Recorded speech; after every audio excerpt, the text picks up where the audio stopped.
I will uh, pass the message that these problems are very challenging and very surprising. So above all, it's very exciting to be working these kind of problems because they have very unexpected properties. Okay, so this is this initial picture is just the way I see this uncertainty principle playing. It's like a tug of war between.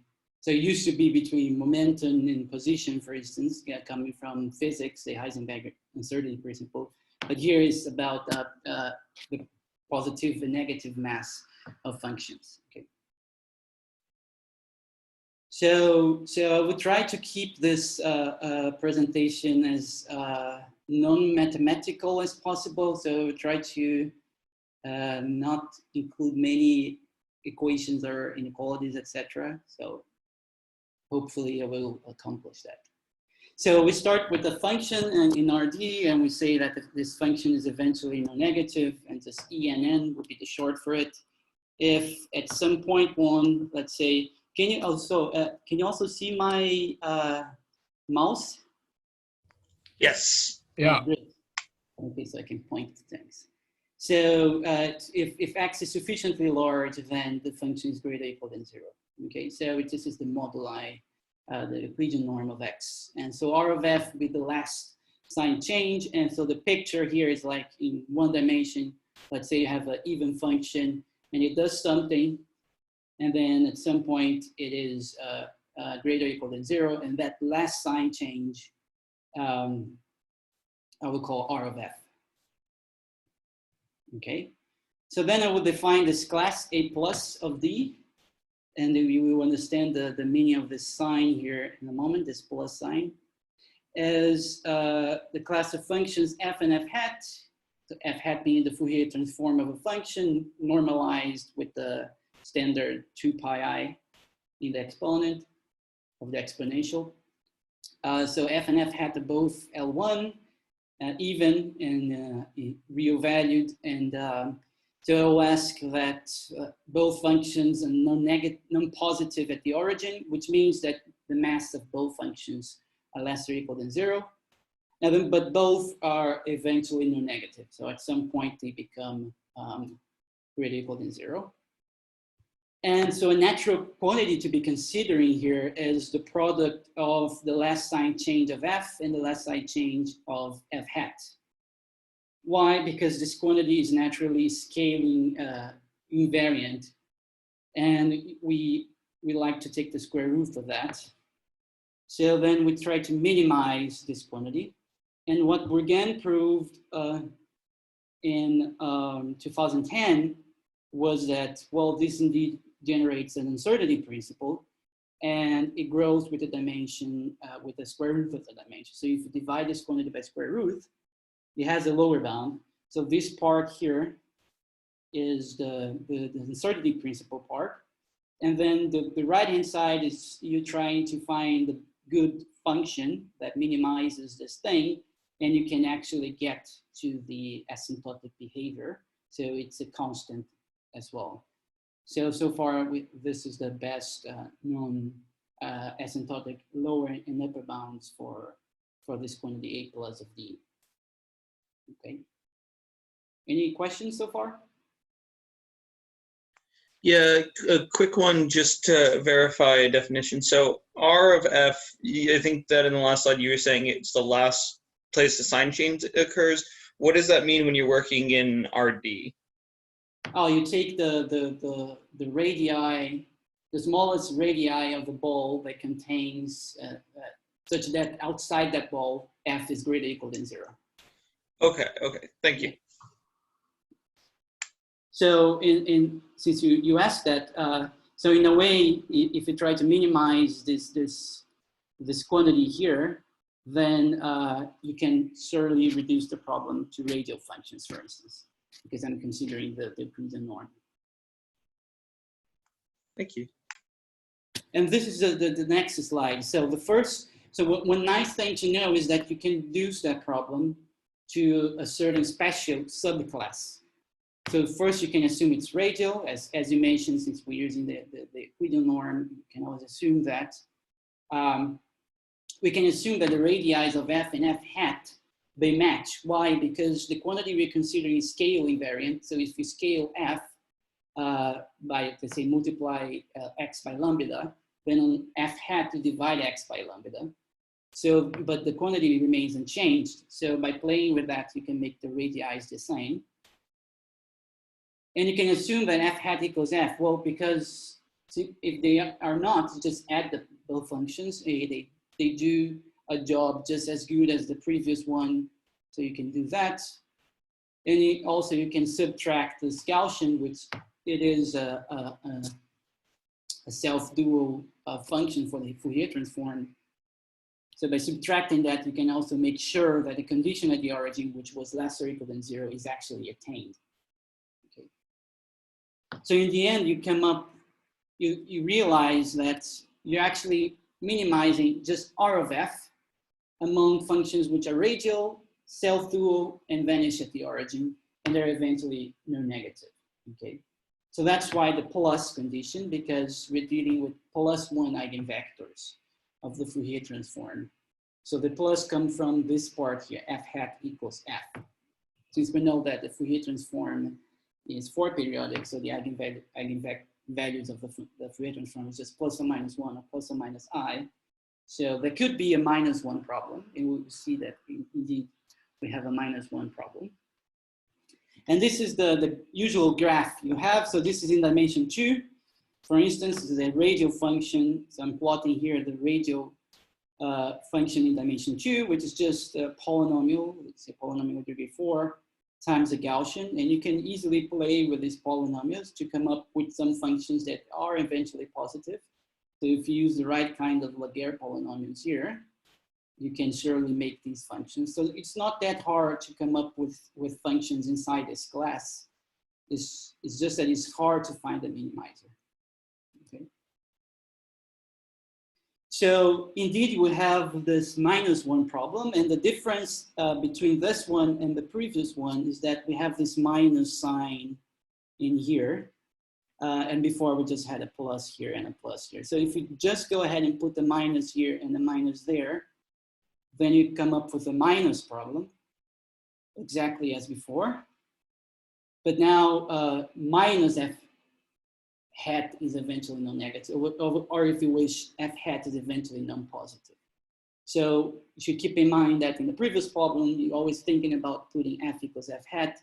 In the minus problem, always thinking about putting f equals minus f hat. So if f is eventually positive, then f hat has to be eventually negative.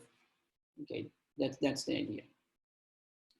Okay, so in 2018, Kohn and I, we showed that indeed this is an uncertainty principle, and it is related with the sphere packing problem, as we will talk about this. And well, let me say the relation about the sphere packing problem later. Let me just keep with this uncertainty principle point of view first. So, and then we can prove the same things. We can prove that this indeed is an uncertainty principle. So you have this left-hand side inequality. It's the same bound as before, but the right-hand side bound is slightly better than just 1 divided by square root of 2 pi as it was before. Oh, let me just go back. As it was before here, which is 1 over square root of 2 pi. And we have this small improvement, and this is due to the connection with sphere packing and the Kabajansky-Levenstein bounds for packing. You can borrow that that black box, let's say, and apply it here, and you actually get a better asymptotic upper bound. Okay, and indeed the problem is we can do the same procedure as before, the same reductions. And then we can, so we are indeed minimizing just R of f among functions which are radial, f hat equals minus f, and vanish at the origin, and f being eventually non-negative. So nowadays we call these two inequalities plus and minus, the plus and minus 1 uncertainty principles. Okay. So that's, or plus and minus 1 sign uncertainty principles, etc. Okay, so these are uh, um, the uncertain principles that I wanted to talk about. And just to finish this part, maybe I've been going too fast, but just to finish this part about uncertainty principles, let me just mention what we know about these problems in the qualitative sense. So we know that for every plus or minus sign, we did have an extremizer, F, that attains the optimal value. We just don't know what it is. We don't know what its regularity. We don't know if it's a Schwartz function, if it's a crazy function. And for a big surprise in the end, you will see that the crazy part is not that crazy. And we can always assume that it's radial, that f hat equals plus or minus f, depending on the sign, and vanish at the origin. So, but these are the natural reductions we knew about. And also, we can show that f hat of f, in these conditions of the existence, f must have infinitely many double roots. So after the last sign change of the function, maybe I should go back to this. Yes, so this would be the example. So after this last sign change, we indeed can show that the function actually has infinitely many double roots to the right. We don't know anything about its distribution, what is any special properties of it. We just know that there must be infinitely many, okay? Any questions before I get to the packing bounds? Okay, so basically we have these two uncertainty principles. So from the abstract point of view, they are very fine. We can try to solve it some way. But the best way you can approach it, which was the historical way, is via the connection with packing bounds. So let's talk about it. So, so what is the sphere packing problem? So the packing problem is pretty straightforward. It's just trying to find, you have a collection, let's say collections of origins, infinitely many origins, and you want to put these origins in the plane in the best way possible so as to minimize, let's say, storage capacity, let's say. So in RD, you're trying to put spheres of the same size into that don't overlap in the space in the densest way possible, okay? So in 2 dimensions, this problem was solved. I was a bit not sure about the date, but anyway, in 1910. And the best possible way is the honeycomb. It covers about 91% of the plane. And in 98, Hale showed with his famous computer-assisted proof that the cannonball packing is the best possible. It covers about 70%.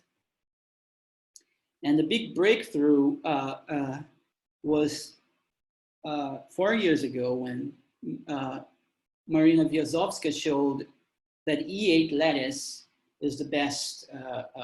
So what I mean here is that the center of the spheres you should consider are the points of this lattice. Okay. So the E8 lattice, which covers about 25%, is the best one. And I think 1 or 2 weeks later, something like that, Wiazowska and other authors, Cohen, Hadjenko, Kumar, Wheeler, I think they were in a conference, something like that, and they realized they could all solve together the 24-dimensional case, and then they solve it. And so, and basically, I will explain what the idea behind this. So basically, these are the all dimensions, besides of dimension 1, of course. These are all dimensions where you know for sure that these are the best spec. These are There are other dimensions. I mean, I think up to dimension 8, you know what's the best lattice packing. But in terms of packing in general, when you can consider even the best non-periodic structure, etc., these are the best ones.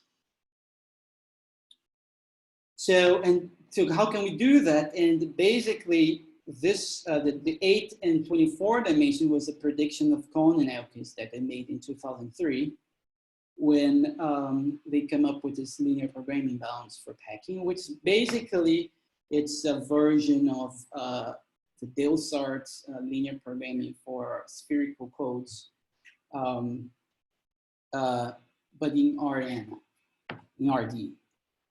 So there are several versions, ways you can present this linear programming bound, and I will present in a way that I can connect more easily with the uncertainty principles. So here you consider this class of functions, ALP, LP for linear programming. Again, this f and f hat will be radial and real value functions. Both will be 1 at the origin. So both have mass 1. And we will ask that f hat is greater or equal to 0. So f is positive definite. And also f eventually becomes, oh, this is wrong. This is supposed to be, f here is supposed to be eventually non-positive. So f has to decay. At some point, it will be less or equal than 0 outside the ball, and will be less or equal than 0 forever. Okay, so sorry for the typo. It should be eventually non-positive, maybe should pay attention to that. Okay. And then you try to minimize this R of f, which is the point where f becomes less or equal than 0. And this is what I call ALP of D.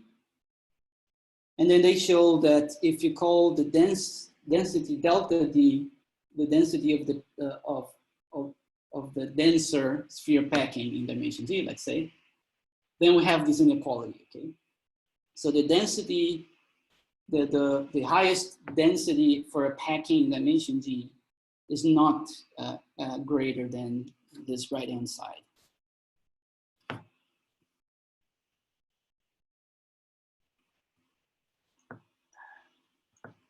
So what you can do is that you can compute the density of the E8 lattice, and you can compute the density of the Leech lattice, and you can plug in this inequality here, and you figure out what's the number that ALP of D should be, so that you have a match.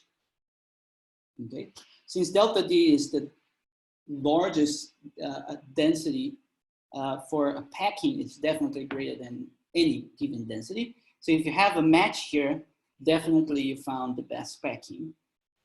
Okay, so you figure out what's the number that ALP of D should be, and then that's the number you're aiming for. That's what you want to prove. So you want to find a function that attains that number.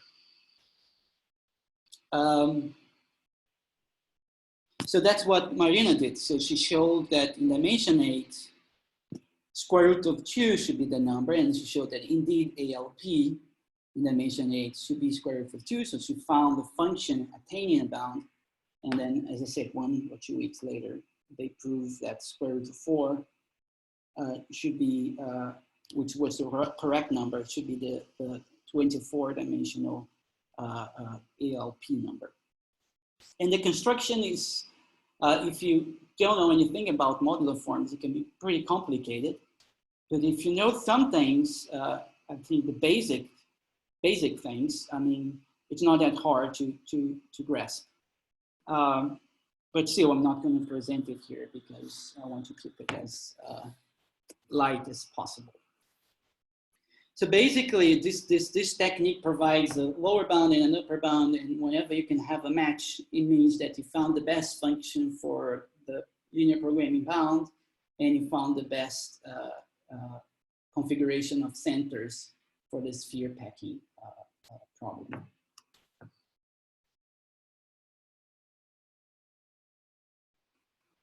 So what's the link between sign uncertainty and these LP bounds? And that's where they connect. They don't connect in the level of the sphere packing bound, but rather in the level of the linear programming bounds for sphere packing. Okay. So one thing that is easy to show,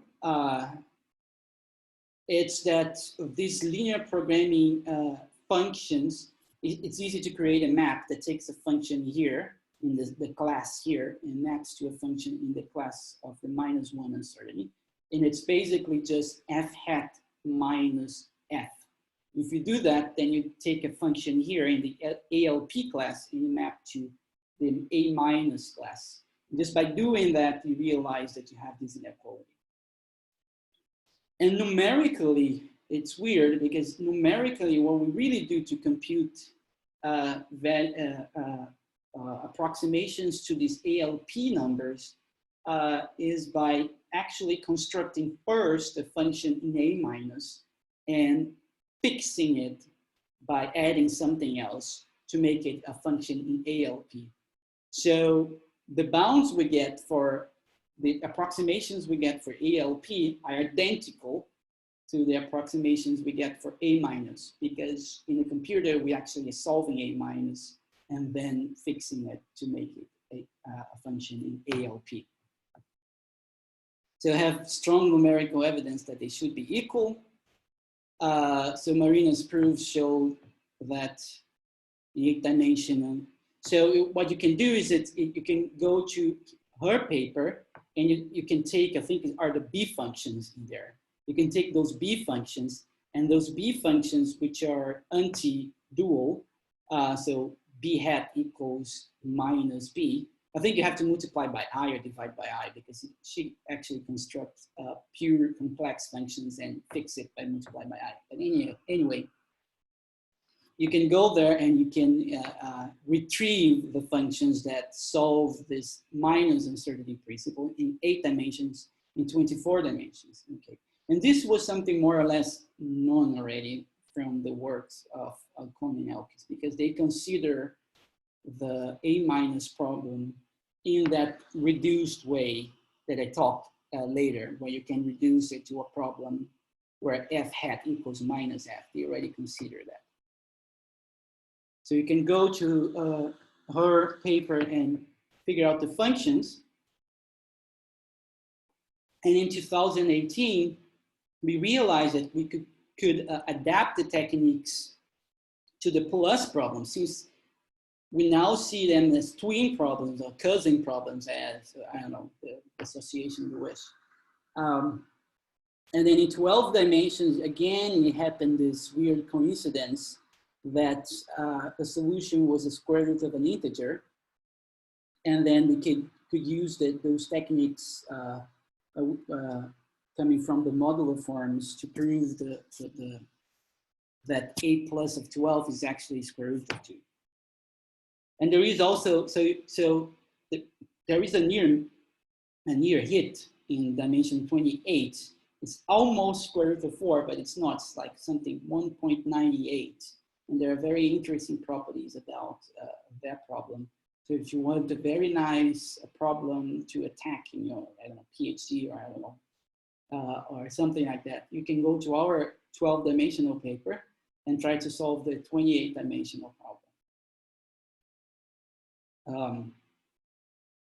Okay, so, and then we present the numerical evidence for, I mean, these numbers are very close, and there is a plus for translation. So in dimension 8 coincides with dimension 12 for plus. So, but asymptotically, they should be exactly the same. They should behave like a square root of d times some constant. So all of them. And there is some recent work of Kohn and Afkami Jedi, I don't know how to say his name, sorry, for her name. With connection with modular bootstraps, a very nice paper, and for conformal field theories. And that indicates that these numbers C should actually be 1 over pi. Which would be awesome, because you would see pi showing up. And this is, you can, and this is related with these upper bounds for packing. And maybe that's the correct answer. And then packing now should go, the density of a packing should now go up, and somebody should find very good sphere packing high dimensions that would match that number. I don't know. But anyway, this is a very nice paper, and supposedly it should be supposed to be 1/pi, which would be awesome. So there are a lot of work in this part here where people try, at least myself, I try to figure out these asymptotics or ideas to improve the asymptotic bounds for packing or for these minus and plus one uncertainty principles. And I wasn't successful. I came up with like 5 or 6 different approaches, and none of them worked.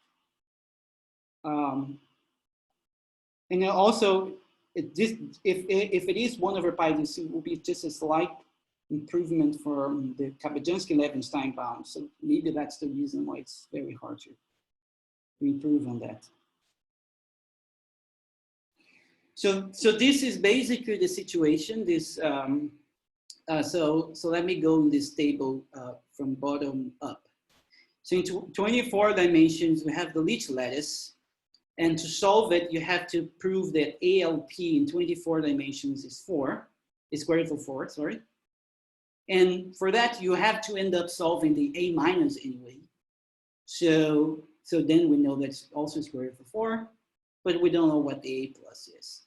And maybe it's even a completely crazy number that we are like centuries away from solving it.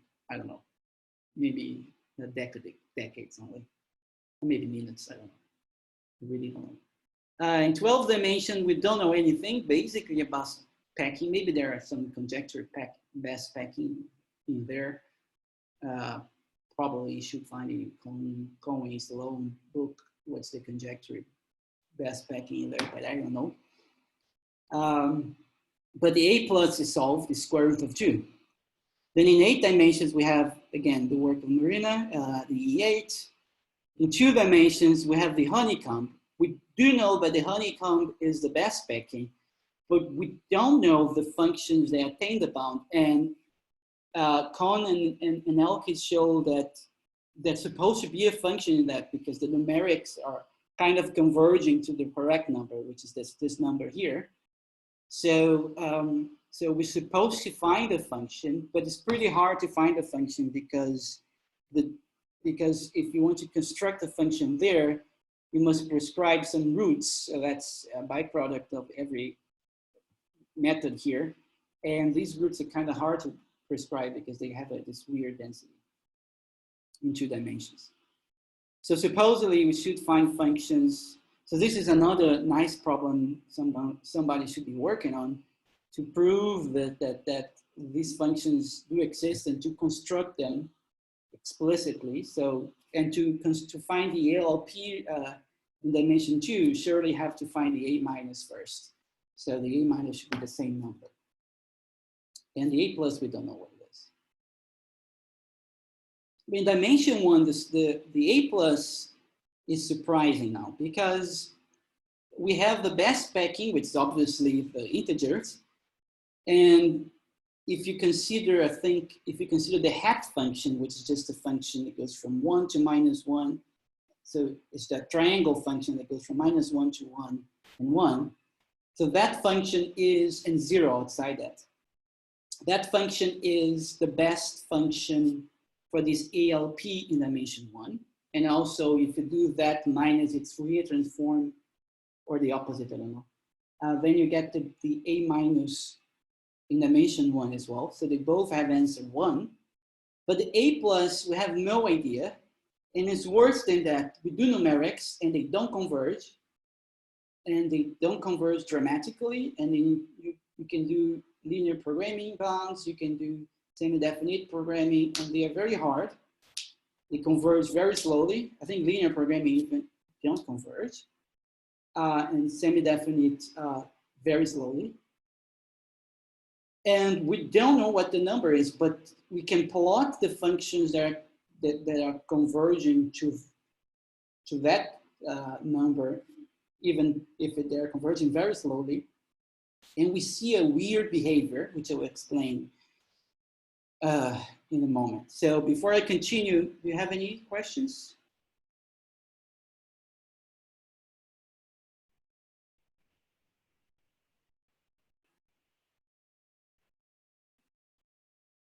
Okay, so no questions, we go on. So in March this year, together with Diogo Oliveira Silva and João Ramos, which was also in the summer school, several people here listening attended, which is a nice thing. I should mention that several people from the summer school presented things here, and I think you guys some of you guys end up talking about problems, I guess, and that was the whole, at least for me, that was the holy grail of the summer school, to make these young, very good new mathematicians like to interact together and to work on these very difficult problems.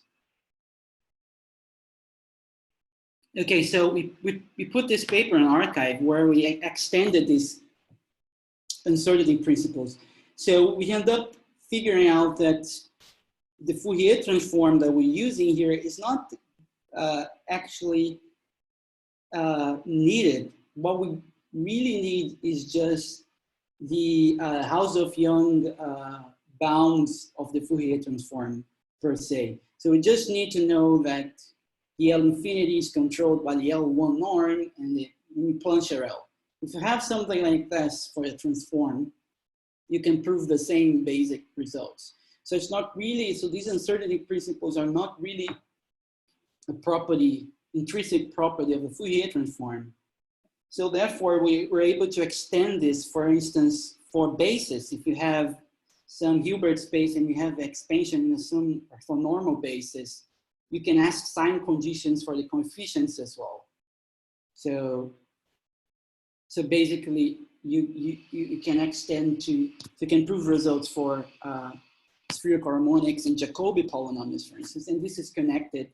In our paper, we explain the connections with spherical designs and quadrature, which is a very nice, at least for me, it's a very nice surprise, but I won't be able to talk about that today because I want to talk about the weird one-dimensional problem. We can also prove things for Fourier series and Bessel series or Dini series. Again, in this idea that we have a function which has some sign changes, and then we expand in an orthogonal basis, and then we impose sign changes for the coefficients, and then we end up with an uncertainty principle for that. But the nice thing we can do is to prove an uncertainty principle for the discrete and the Hankel, for the discrete Fourier and Hankel transforms. So that's nice because that is a discretization of the continuous case. So one would wonder if we discretize the continuous case and then let the size of the vectors very, very large, then it should converge back to the continuous case. We also had some results for the Hamming cube, so expansions of functions defining the Hamming cube, so expand with the usual monomials. And so then we had a small result for complexity of Boolean functions in there as well. And you can also extend to the continuous cases. So you had the Hankel transform, you can also do an uncertainty principle there. You have the Hilbert transform and other smooth convolution kernels. So you have a bunch of uncertainty principles, a bunch of problems to work, a bunch of things to do, for instance, linear programming and STP, for instance. There are a bunch of things in there that are nice to work on. But I want to focus on the discrete Fourier and Hankel transforms case, because that would approximate in the limit the continuous case and should tell me something about the continuous case in principle. So let's talk about the discrete Fourier transform first. So in the discrete Fourier transform, so first we need a notion of origin. So I don't want to take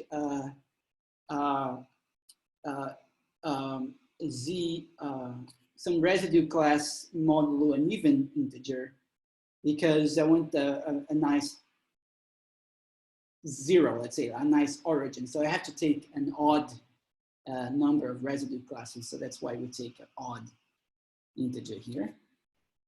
So for that, we define the Fourier transform as the discrete Fourier transform, sorry, as the usual. So this is the usual case, but I'm just writing it in a way that becomes more or less clear that it is a discretization of the Fourier transform. So if you think about Fn as being the value of a certain function at n divided by square root of 2q plus 1, or if you wish, n times L as I divided here. So L will be the length of the discretization, the length of your mesh that you're using. So you have to multiply by the length since you're integrating. So you have this, and then you have the value of the function at n times L, if you allow me. And then you have here just the exponential you should be using at the nodes L times m, since L is the length of the mesh. And then you evaluate that in x equals Ln. Oh, there is a typo here. It should be Fm here inside the summation, sorry. Yeah, that made things confusing. So it should be Fm here, because I'm summating m. So that's just a standard discrete Fourier transform reading in a different way, so that it's clear that it's an approximation of the continuous one. And then you can define the sort of the same classes.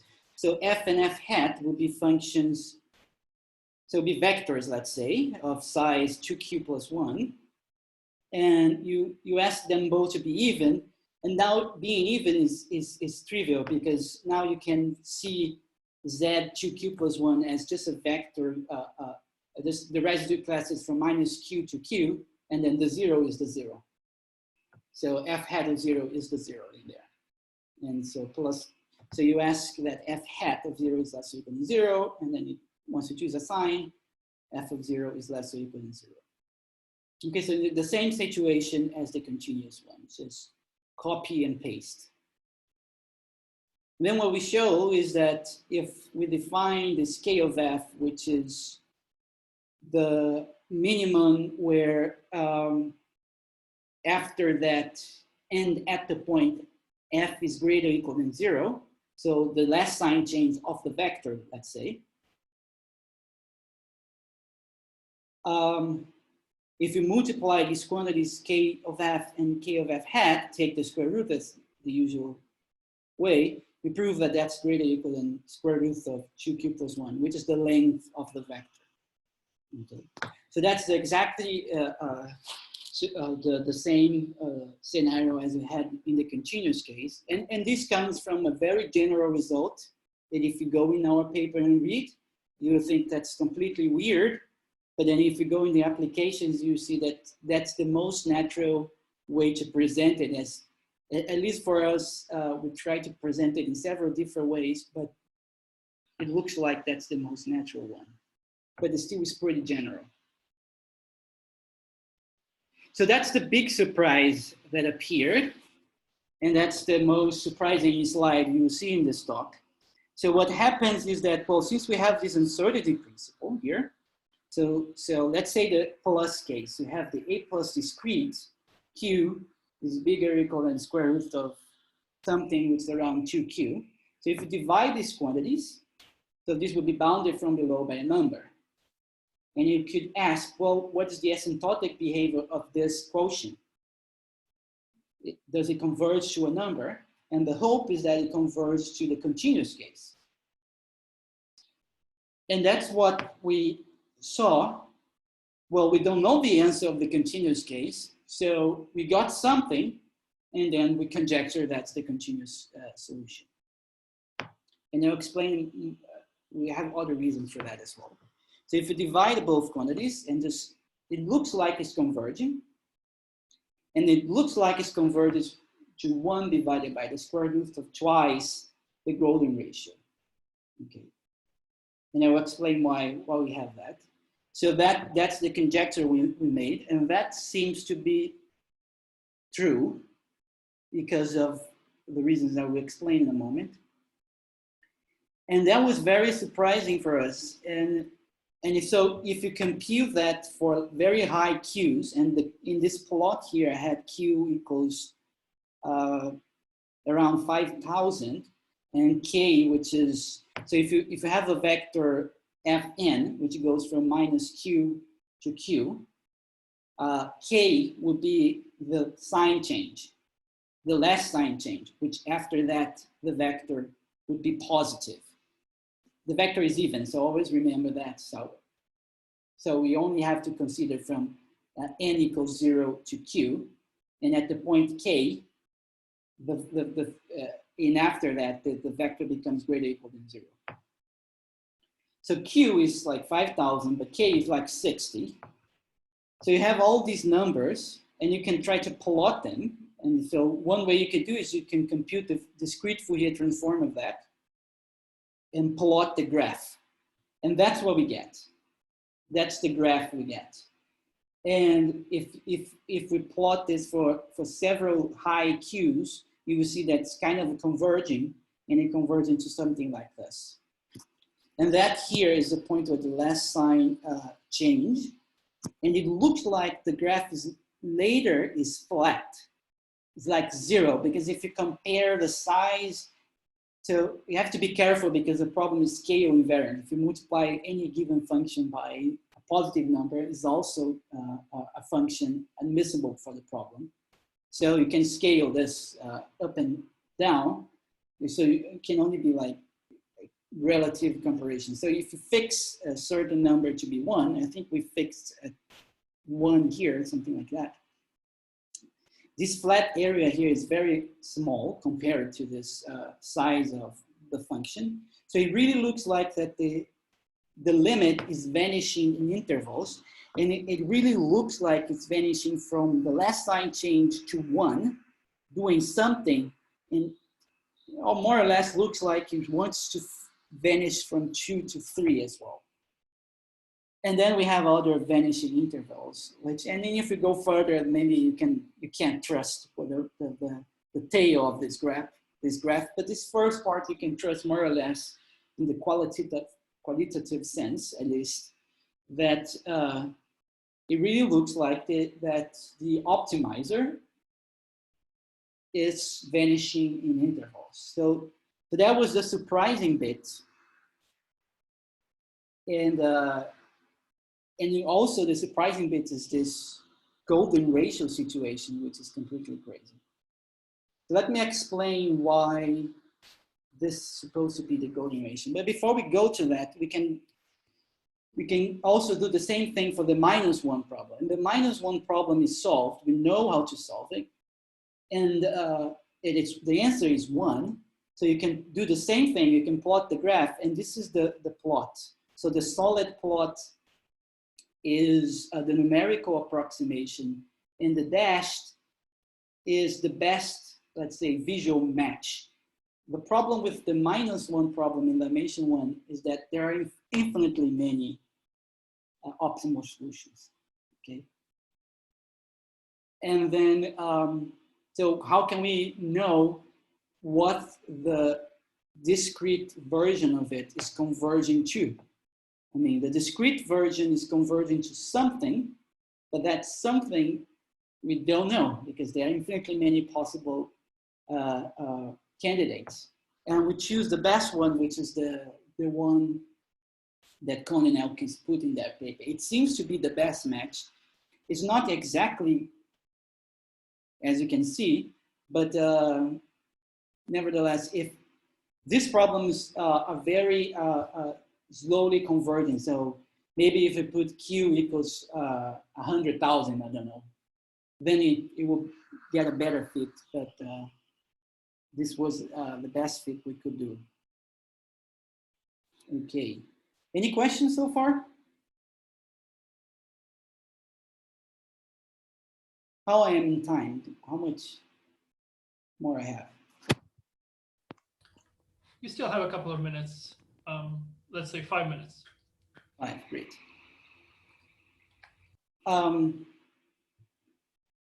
So what we did was the following. So going back to this conjecture for the golden ratio. So what we did was the following.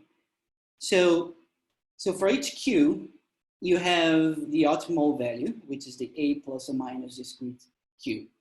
Okay, call that K. And if you plot that function, that's more or less the picture you get if you plot this function, let's say A plus discrete Q. If you plot that and you go from some Q to some Q prime is flat, meaning that K equals 3 works for that as the last sign change, but then suddenly it jumps, and then again it becomes flat and it jumps again. So this function is like a stairway, so there is a bunch of jumps. So you can invert this function. You can for each K, you can find the jump, the point where it jumps from 3 to 4. So you can find this, so you can define this K, at least numerically, you can define this jump function, which inverts this graph. So you have this Q plus or minus jump of K. So then you can compute this function numerically, and it looks, and for the minus problem, it's very surprising. But for the minus problem, it matches exactly, and this I went from K equals 4.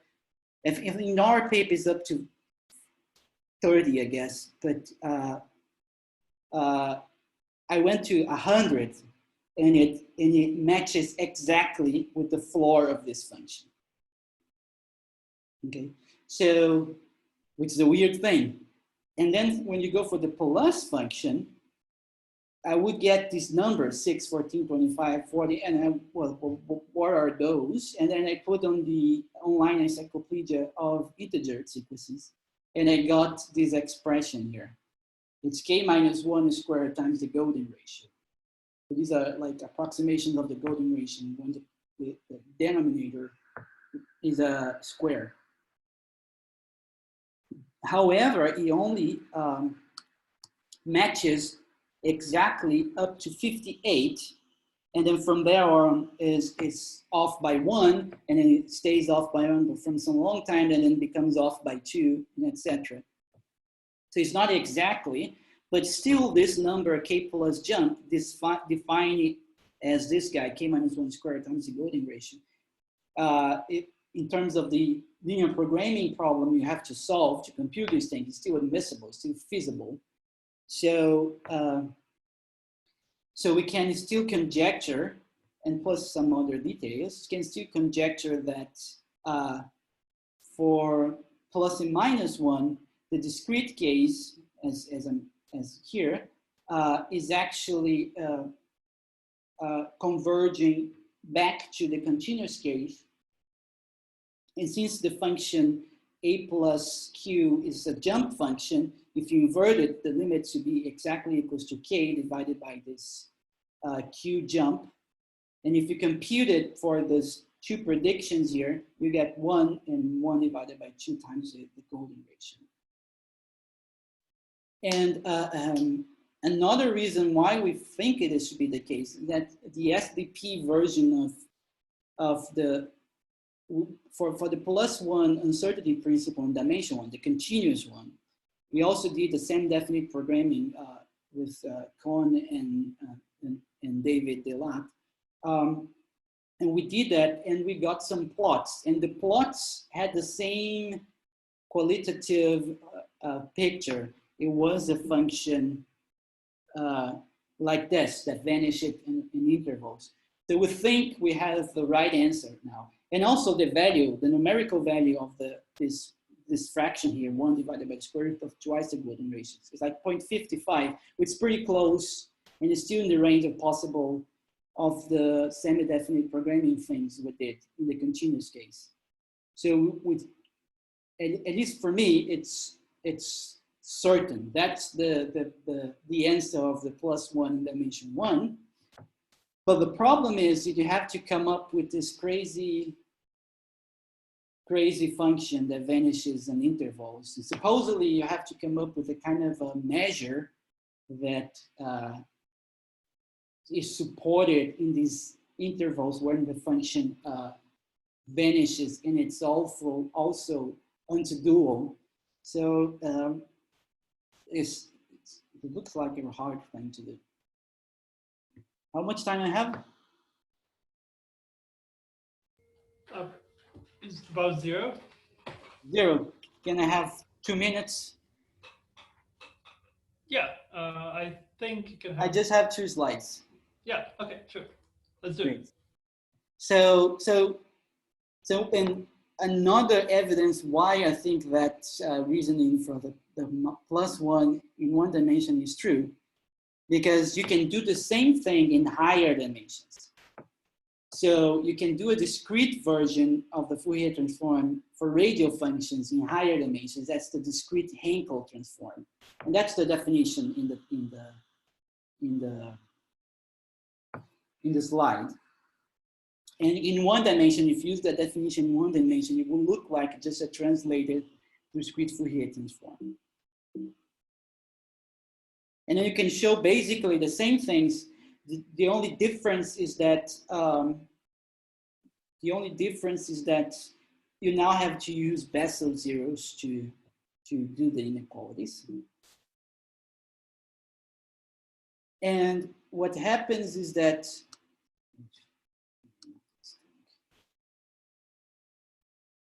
we expect that in the same way, if you do the numerics, the discrete version, it converges back to the continuous version as once you let the size of the vectors very large. So the proper way of doing that is using these Bessel zeros. And in the same way, the function, the discrete optimal value here is also like a stairway, and you can define the inverse of this function in the same way as before. And we have these also crazy coincidences. If you do in dimension 2, the -1 problem, it should go back to the same value of the -1 problem in dimension 2. And it kind of does. It's very close to this approximation here. And it coincides exactly as in these red numbers, in red, but then it's off by 1, and then for some long time, and then it's off by 2 from some long time, etc. In 8 dimensions as well, in 24 dimensions as well. And if you do the plus problem in 12 dimensions, it coincides with this floor functions of these degree 2 polynomials. So basically, and this is this last slide. So basically, we have numerically, we have evidence that there is some theorems to be proven here, because in dimension 1, so this is like to resume everything, to do like an overview or everything. In dimension 1, the discrete version should go back to the continuous version. That's okay, but more than this, there is some structure here to be discovered, because we have these weird coincidences and this weird polynomials, degree 2 polynomials, in this golden ratio. So basically, I think I've fulfilled the promise that these are very exciting but very complicated problems to work on, and it's been a great moment. It's been great to present this to you. Okay, I'll finish here. Thank you.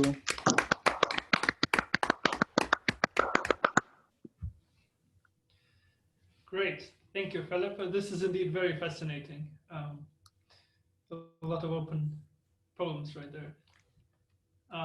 Let's see. So let us open the floor for discussion.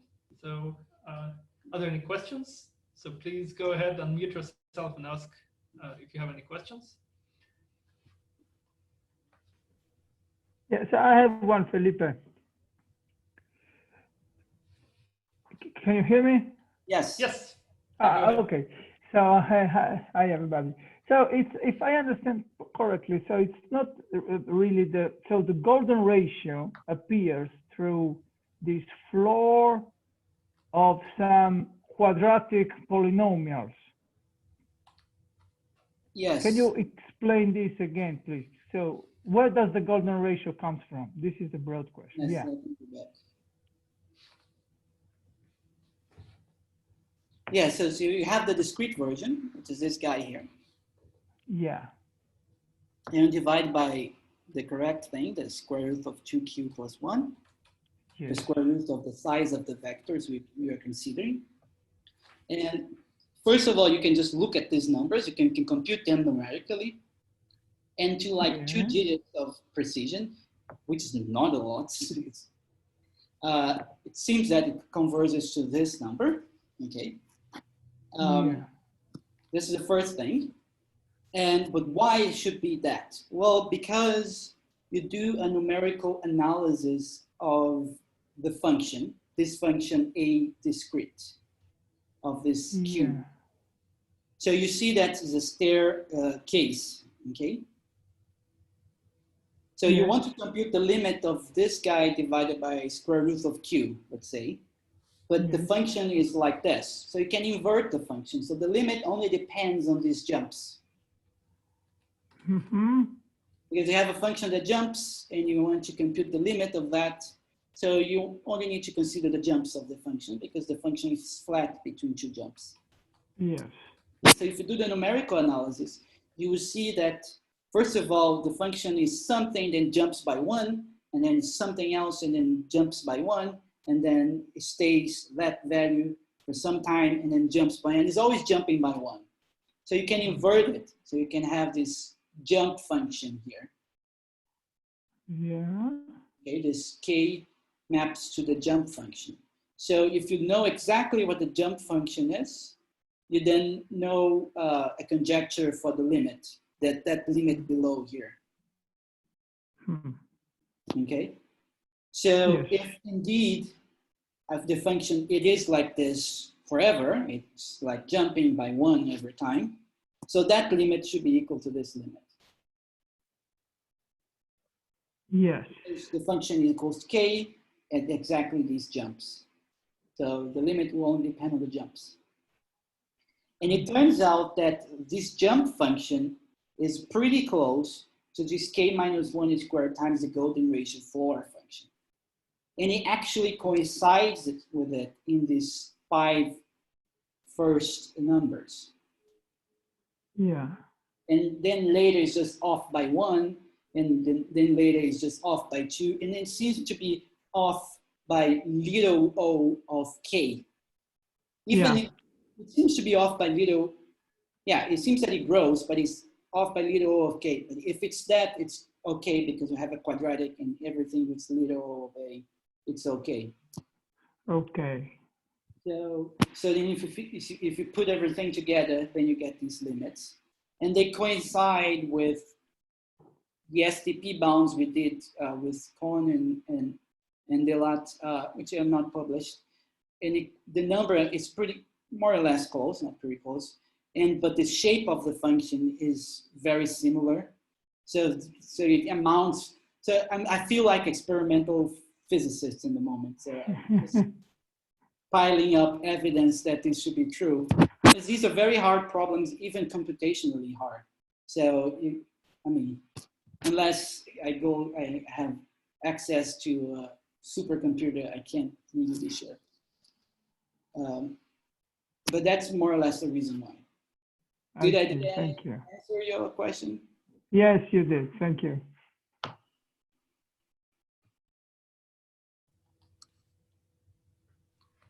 Great. Let's see. Any other questions?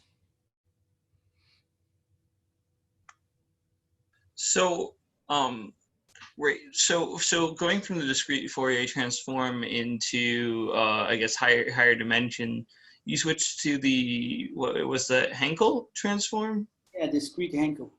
Yeah. So is the reason, because I was curious about this, and I was going to ask, and then you brought this up instead. But I had originally thought about, okay, so in higher dimensions, would you use the discrete Fourier transform, because there's a version of that for higher dimensions. But is the reason you're not using that because it doesn't work radially? Yeah, well, the discrete Fourier transform, if you just do the transfer product, you will basically be approximating functions. So the discretization would be in cubes, let's say. Mhm. In principle, it would still work, but first of all, it will become completely crazy computationally. It will become super hard, and you know that there is a symmetry because the functions have to be radially symmetric. So there is no reason to have a system. So if you go to dimension, let's say 24, and you want a vector, and you want, I don't know, 100 nodes in the x1 direction, then actually you have to put 100 to 24 nodes. So yeah, so the natural way is to go to the radial part, and the Fourier transform of a radial function is just a Hankel transform. So, and we also have the version of the uncertainty principle just specialized for the continuous Hankel transform, which is the proper way of seeing these things because everything can be radial.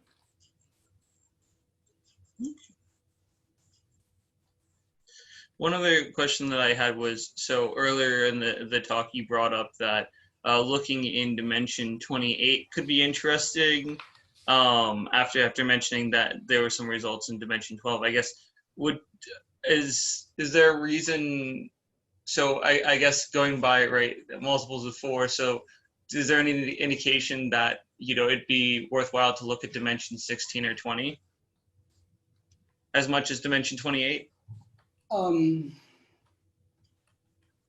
Well, in the order dimensions, we don't have, well, from the point of view of packing, if the dimension is less than 8, then I think almost everybody thinks what the best packing should be. That would give you a number for the LP bounds. But basically what you want is an answer that you can expect. If you don't know what the answer is, then probably you're just going to get a bunch of numbers that nobody can recognize what they are. And so as part of our, at least from my personal point of view, if we go to my paper, this new sign uncertainty principle, if we go to the last 2 pages, for the references, of course, you will see 3 tables. And those tables are the numbers we got from every dimension from 2 to 24. We stopped at 24. And if you can recognize any pattern there, then maybe you can guess what the answers of the linear programming bounds should be and the plus and minus 1 uncertainty principles should be. But I couldn't guess anything. For instance, for this one-dimensional thing, it is for the +1 problem, this thing with the golden ratio, it's very close to this, what is the next slide, I guess.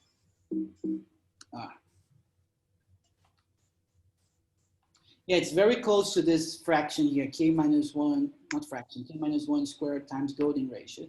So you can guess these numbers because they were in the online encyclopedia of interview sequences. So yeah, so if you get so I sent this sequence with 100 digits to Don Zagier, which is famous for guessing numbers, the crazy things that he can guess, and he showed me like personally, but he couldn't guess that. He couldn't even guess that was k minus 1 squared times the golden ratio floor. Yeah, so these are crazy hard to guess, but if you can guess the number. So you can guess in 20 weight dimensions. I did it. It was just a bunch of random numbers that I couldn't guess. So I don't know what the answer is. Maybe it's not even algebraic. If it's, I don't know, maybe it's algebraic, but with a very high degree. And then you need like 100 digits of precision to really guess the number, which we don't have. Yeah. So I don't know. But I think you would ask about the 20 weight 8 dimensional in the continuous sense. In the continuous case, +1, it's to be you have to go to my 12-dimensional paper. In there, we explain the root locations of this special function are very close to square root of an even integer, and and you can actually compute the values of if you dualize the problem. So then you have to work with certain measures, which appear point and then have some values, etc. And these should be connected with modular forms, and it's very close to the E14 modular form. The coefficients, the positions, and the coefficients are very close to the E14 Eisenstein series. So it's very interesting, but also maybe very out of reach. I don't know. Maybe Danilo has some new techniques to solve that. He always says. But I don't know. It looks very hard.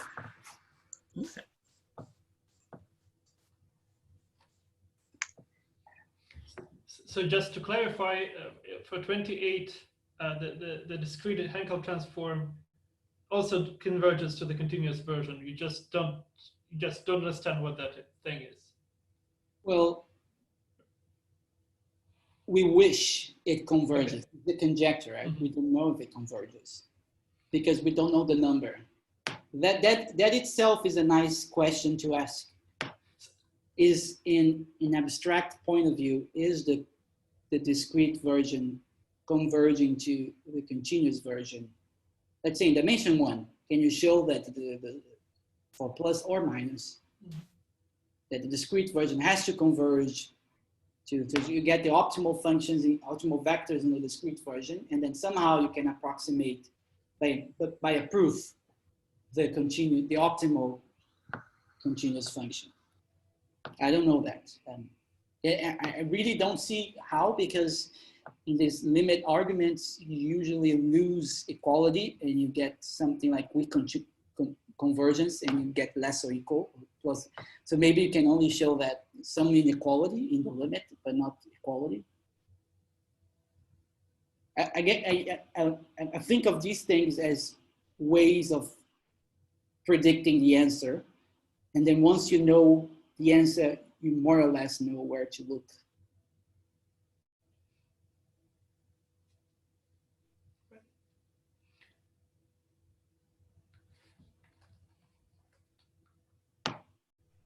Let's see. Any other questions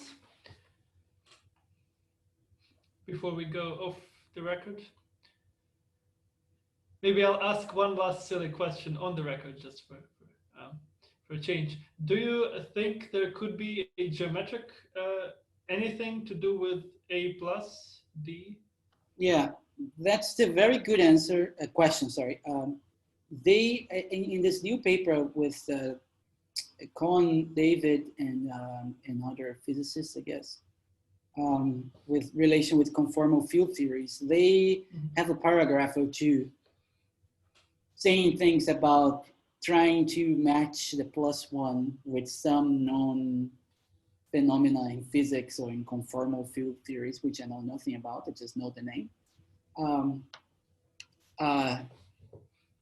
And they explain some things in there, so you should check it out. But I don't think there is explicit, even if it is some kind of geometrical problem similar to packing, I don't think there is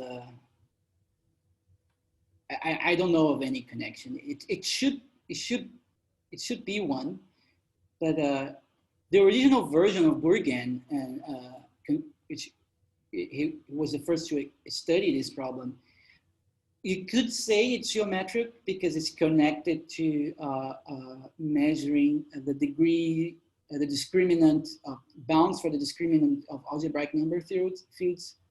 So you could say that that's geometric connection, but it's not one that satisfies me. And the bounds he gives is not relating this A plus with this, for bounds for discriminant on number fields are not very tight, not very good in general. At least we test some. And so I don't think that's the right geometric problem. There should be another one. That's another good question for a PhD or recent postdoc, or even me, to figure out the geometric problem for that. I thought about, but I couldn't. I mean, there should be some geometric problem, but I don't know. Thank you.